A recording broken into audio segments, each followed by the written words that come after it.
Arguably, finding your daily bias in trading is one of the hardest things, but one of the most important things. Understanding which direction you want to be looking for trades is obviously very important. It's how we frame up a lot of our trade ideas. So over the last few months, I've been getting asked a lot of questions about my daily bias. And you know what? I figured I'd just share it with you all. And if you're someone that's been struggling with finding the direction of the market, then this video is going to help you 100%. Now, one thing I want to highlight is this works across all asset classes. It's not just EU or GU. This works on anything, and it is phenomenally powerful, and it's also very simple and easy to implement into your daily routine, and hopefully it can help you in some way. If it does, drop us a like, subscribe to the channel. Let's get into it. Right, so first things first, you're going to need to go to the indicators and you're going to need to turn on fractals. Now, I use the one, I think it's from Rachel T, but any fractal, as long as it's giving you three candle pattern, you should be fine.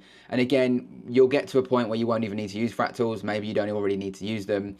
But yeah, so essentially, all it is, it's very simple. Let's start here. So whatever the last fractal has done is my direction for the day. Now, hear me out. One of the most common problems traders have, and I've done this before, is always trying to catch reversals, always trying to catch the top or the bottom of a move and hoping that you're going to catch that banger. But what I realized is and going over all my data and journaling, I realized a lot of my L's were coming from just trying to catch tops and bottoms. So when I focused on continuations, I made more money. So then I was like, well, why don't I just do this more often? And me and a friend actually stumbled upon this as we were doing some more digging into an edge, and we realized that, yo, this is actually really powerful. I've been using it ever since. So let me show you. So let me bar replay it because it'll be easier, because I need to show you exactly how it's working, because obviously it's going to be behind slightly, which is fine because we're waiting for the market to show us. So let's say we are on this part of the price action, right? When this prints, which will be not on this candle, not on this candle, it'd be either on this one or on this candle, right? Because it's got to put in another high in the candle. This is telling me, right, fractals confirmed. This is my last fractal from here to here. So I am bullish every day. So let's say you get 1 day, 2 day, 3 day, then we create a new fractal. So then, depending on this formation, maybe here you take shorts, you might get some shorts in amongst this, you might not. Now what I want to add, right, on its own, you may find that there's days like this where you're like, this is not a fractal because this is my overall liquidity, for example, right? And this is where I pair it with liquidity. But what it does for me is it gives me an easy direction to then frame up what am I seeing from the market, what is the market delivering. So if I'm seeing this bullish price action here, right, because we've got this, and I'm seeing this high, yes, when we get into this region, obviously buy to sell price action, fair value gap, whatever, we may see a reaction from it. But when we push through that aggressively and then get this sell-off, you can on those days go, I'm going to wait and I'm going to see what happens. It's not about trading all the time. Remember, trading isn't a thing you do every single day like a nutcase. Anyway, I'm trying to keep this short and sweet. So there you go, bullish, cool. Now we've gone bearish, and we will remain bearish until we get another fractal. So on these days, yes, you may argue, you know, it looked like it didn't work. Nothing works 100% of the time. You need it to work 50% of the time with a 1 to 2 risk reward to make money. Also, remember, you might have criteria on the 1 hour or the 15 minute or the 5 minute that's not presenting on these days to get involved, okay? So again, bear that in mind. I'm just doing this on the daily time frame. So once we're here, we're waiting to see a bearish fractal print to confirm that we're going short. So as you can see here, it's a sharp turn. You're like, okay, I've had a sharp turn out of this level, probably something to the left, whatever. It's not confirmed until the close of this candle. When this candle closes, I know on the next day, so on Monday the 1st of Jan, I am looking for shorts. So what I can then do is I can frame up levels or areas where we may react from. So obviously you've got this overall low, which could be the overall target. And then you've obviously got these little fair value gaps, which again, could be targets, right? Is this one in here as well? Yeah.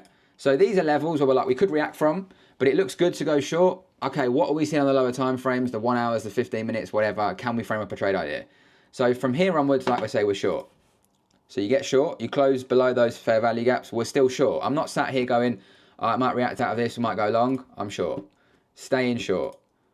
Now we're starting to pull back. Again, we're still short. So this is where you might start framing up these ideas and going, okay, well, I'm going to wait for this to tap into that. It's giving me more confluence to potentially target this and potentially this overall low. Cool. Taps into it. Cool. Now we've created, which is why I want to go over this. Now we've created a double fractal. Now, being completely honest, when this happens, I don't like to trade it because it's just a range. And this was January this year and it was quite range bound. You can trade both sides, can get a little bit messy. Again, I'll leave that with you.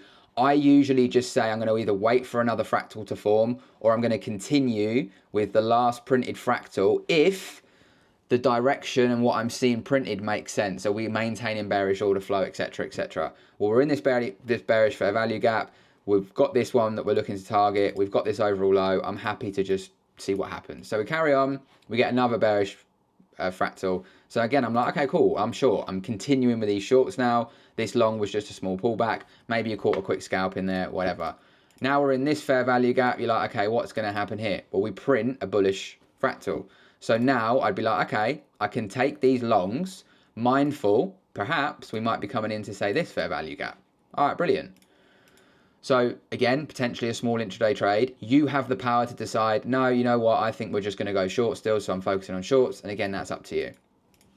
So then we get a bearish fractal. What happens? That sets our tone for the day. We're looking for short still. We have this overall low. We've closed below this, although we're wicking it at the minute. Carrying on, continuing short, the low has gone. So that is how I'm framing that up. Is essentially whatever the last fractal did, that is the way I'm looking for my bias. I'm then using other things such as liquidity, levels of interest, POIs, fair value gaps, whatever you want to look at. And I'm using that to frame up an idea to then continue with that target. This works across all assets. If we pop to GU quickly, if we go on GU quickly over here and I turn it on because I haven't had it on, boom. Again, you can see here, so on this candle, we would have been bearish. And then you would have gone, right, what are we looking for? Well, you've got this low overall. You've got this fair value gap, which originally held. Start seeing shorts, brilliant. You then pull back. You create another one, which gives even more confluence because you've not had a bullish one printed. Start seeing shorts to the objective. The objective goes. You get a bullish one, potentially a couple of scalps. Brilliant. You stay bullish. You get another bullish one, couple of scalps. Remember, these are daily candles, right? So we're not trying to catch the top of that move all the way to the bottom unless you're a swing trader. We only need to catch sort of 20, 30 pips if we want, depending on how you trade. But yeah, like I say, this works across all assets. Test it thoroughly.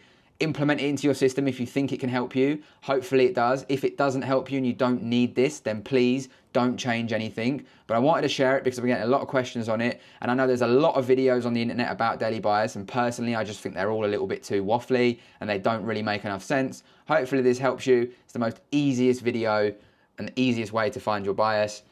If you're not subscribed, subscribe. Catch you all in a bit. Peace and love, gang.